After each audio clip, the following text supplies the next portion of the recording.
के three idiots और रंग दे बसंती जैसी फिल्मों में मुनफरिद किरदार प्ले करने वाले आमिर खान एक बार फिर बॉक्स ऑफिस पर तहलका मचाने के लिए तैयार। मिस्टर परफेक्शनिस्ट के नए लुक ने सबको हैरत में मुब्तला कर दिया।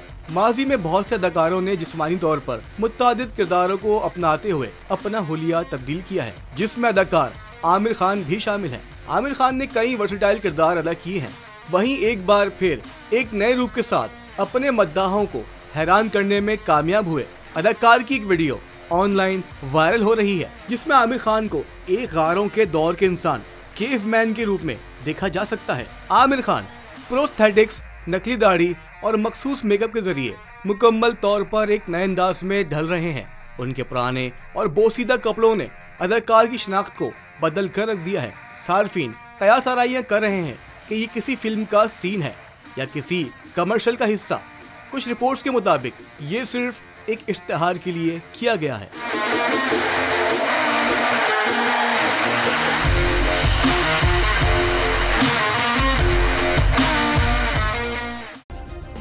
सब्सक्राइब करें और बेल दबाएं ताकि कोई खबर रह न जाए।